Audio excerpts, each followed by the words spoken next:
Martial Universe. Bab 42. Judul, Piton Harimau Api. Lindong menatap hutan di depan sambil memutar pergelangan tangan. Dia mengangkat kepala untuk mengamati hutan di sekitarnya. Lindong melihat kerumunan besar manusia. Pemandangan itu membuatnya sedikit mual.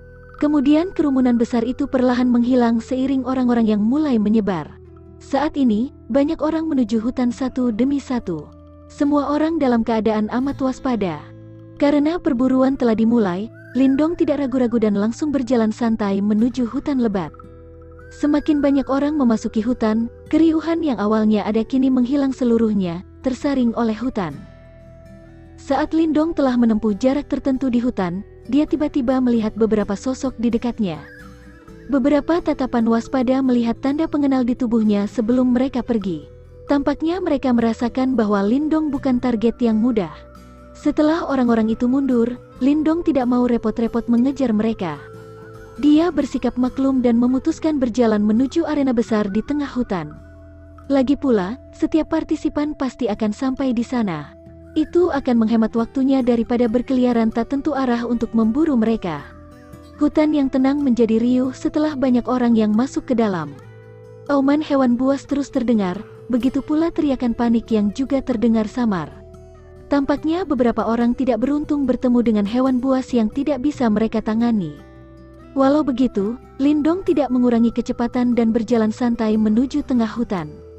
Beberapa menit kemudian, seseorang akhirnya muncul di depan Lindong. Dia berhenti dan menatap senang pada 3 orang di depan. Ketiga orang tersebut tampak seumuran dengan Lindong. Tubuhnya kencang, terbentuk bagus, dan berwarna sawo matang. Semua itu membuat mereka memancarkan aura mengancam.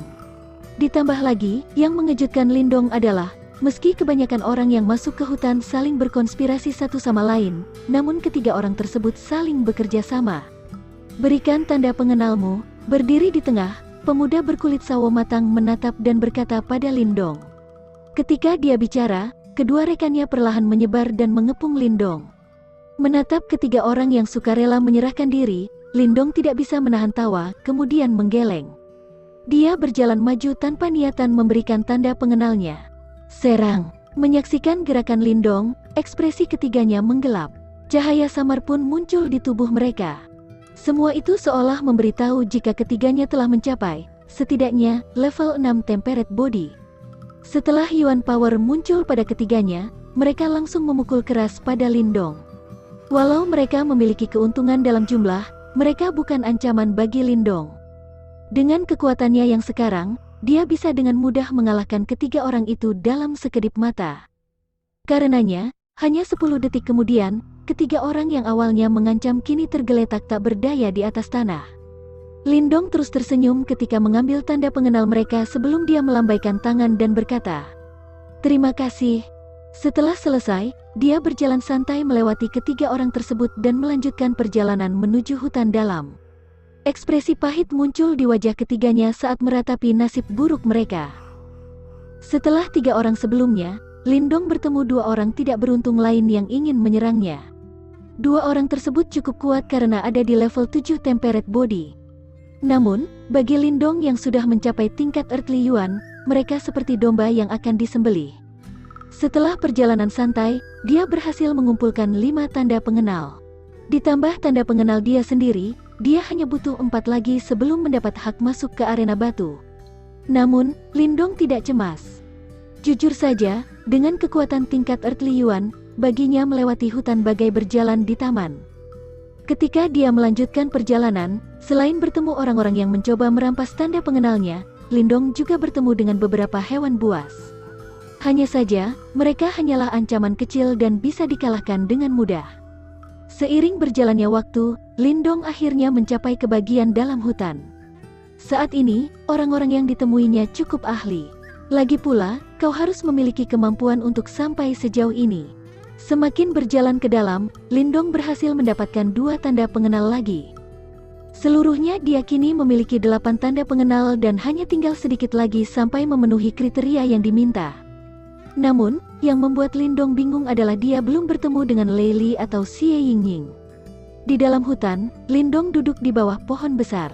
Dia mengeluarkan 2 biskuit yang sudah disiapkan sebelumnya, lalu memakannya. Kemudian, dia memejamkan mata, bersiap istirahat sejenak. Wosh! Ketika Lindong memejamkan mata, ranting pohon di depannya tiba-tiba bergoyang. Sebuah anak panah muncul dan melesat ke arahnya. Saat anak panah itu tinggal sedikit lagi mengenai tubuh Lindong, dia tiba-tiba mengulurkan tangan. Dia menangkap anak panah tersebut sebelum melempar balik ke arah datangnya. Anak panah itu terbang kembali ke hutan. Sebuah sosok kecil muncul dan mendarat di atas batang pohon, mengamati Lindong hati-hati. Lindong mengangkat kepalanya santai dan melihat pada orang itu. Tatapan terkejut tampak di mata Lindong ketika menyadari orang itu adalah perempuan. Di atas batang pohon, berdiri gadis yang memakai rok bahan kulit. Pakaian ketat itu menunjukkan lekukan tubuh rampingnya sangat jelas. Kulitnya tidak putih seperti gadis lain, namun berwarna perunggu sehat. Karena itu, dia memberikan daya tarik yang liar dan nakal. Faktanya, gadis itu mirip dengan harimau kumbang betina kecil. Dia dipenuhi oleh kekuatan yang meledak-ledak dan siap menerkam kapan saja. Dalam situasi seperti ini, gadis itu menatap waspada Lindong. Di tangannya terdapat busur panah terbuat dari kayu yang siap menembak. Tentu saja, Lindong tidak terkejut pada jenis kelamin orang itu. Malah, dia terkejut oleh refleksnya yang cepat dan terampil. Jika dia disuruh menebak, gadis itu mungkin sudah mencapai level 8 temperate body, jelas bukan orang lemah. Kalau kau ingin tanda pengenal di tubuhku, aku khawatir kau menemukan target yang salah. Kata Lindong tersenyum, setelah dia cepat-cepat memasukkan biskuit kering ke dalam mulut. Kau pasti Lindong? Gadis dalam pakaian serba kulit itu bertanya sambil menatap Lindong. Nada suaranya melantun seperti gadis muda, namun terdengar sedikit serak juga. Suara serak tersebut menyebabkan tubuhnya yang sudah dewasa terlihat lebih seksi. Ya, Lindong terkejut, dia tidak mengira gadis itu tahu namanya. Hehe, aku yang memberitahunya. Setelah Lindong menjawab heran, sebuah tawa terdengar tak jauh dari sana. Tak lama kemudian, beberapa daun rontok dan menampakkan seseorang yang menghampiri Lindong. Itu adalah Wu Yun. Dengan kedatangan Wu Yun, Lindong mengerutkan alis dan bertanya, "Apa yang kalian rencanakan? Jangan salah paham. Dengan banyaknya tanda pengenal di sekitar sini, aku tidak akan mengincar milikmu. Alasan aku mencarimu adalah karena aku ingin menawarkan kerjasama," ujar Wu Yun dan cepat-cepat memberi isyarat dengan tangan. "Kenapa kerjasama? Dengan kekuatanmu, harusnya mudah mendapatkan 10 tanda pengenal," jawab Lindong. "Kita menemukan hewan iblis di dekat sini," bisik Wu Yun pelan. Dia mengambil 2 langkah maju. "Oh, hewan iblis apa?" Lindong mengangkat alis. "Memangnya sungguhan ada hewan iblis di hutan ini?" "Piton harimau api," suara Wu Yun semakin pelan. "Piton harimau api. Kenapa ada makhluk itu di sini?" Mendengar nama itu, telapak Lindong tanpa sadar bergetar takut. Kemudian, dengan ekspresi aneh, dia menatap Wu Yun dan mengatakan, "Kau ingin mati?" Piton harimau api dewasa setara dengan praktisi tingkat Heavenly Yuan. "Kita tidak bisa menghadapinya." Piton harimau api. Saat Lindong mengunjungi perpustakaan bela diri, dia berkesempatan melewati sebuah daftar hewan iblis. Piton harimau api dikenal sebagai monster mengerikan. Saat hewan itu dewasa, kekuatannya setara dengan praktisi tingkat Heavenly Yuan. Namun, hewan iblis semacam itu biasanya ditemukan di gunung bagian dalam. Mengapa ada satu muncul di sini sekarang? Jangan khawatir. Piton harimau api itu sedang terluka parah. Dari penampakannya, dia seperti kabur kemari dari gunung bagian dalam. Yang lebih penting, dia baru saja melahirkan. Wu Yun berbisik pelan sambil melangkah mendekati Lindong. Melahirkan. Mendengar itu, Lindong langsung menarik napas dalam. Ekspresi wajahnya berubah. Piton harimau api menjadi sangat agresif saat dewasa. Dengan sifat agresifnya, satu-satunya cara menjinakkan adalah mulai dari kecil. Karena itu, siapa saja yang bisa mendapatkan anak piton harimau api, pada dasarnya akan memiliki hewan peliharaan yang bisa mengimbangi praktisi Heavenly Yuan di masa depan. Jika berita ini terdengar keluar, seluruh fraksi besar di kota Qingyang pasti bernafsu mendapatkannya. Bagaimanapun, setelah perkembangan bertahun-tahun, masih ada 4 orang praktisi Heavenly Yuan di keluarga Lin. Lei Li dan Xie Yingying telah menuju ke sana, dan mereka juga mendapatkan beberapa bantuan. Karena itu, aku hanya bisa meminta bantuanmu. Lagi pula, jika kita biarkan keluarga Lei dan Xie mendapatkan anak piton harimau api tersebut, akan jadi kabar buruk bagi keluarga Lin dan Raging Blade Dojo. Kata Wu Yun serius. Lindong mengernyitkan alis. Dia tidak mengira adanya perkembangan tak terduga dalam perburuan ini.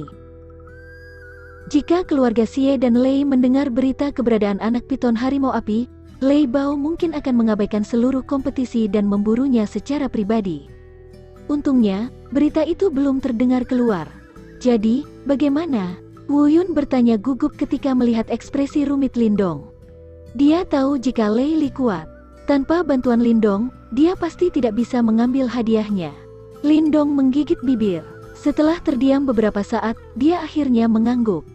Wu Yun terlihat gembira. Baiklah, ayo lakukan.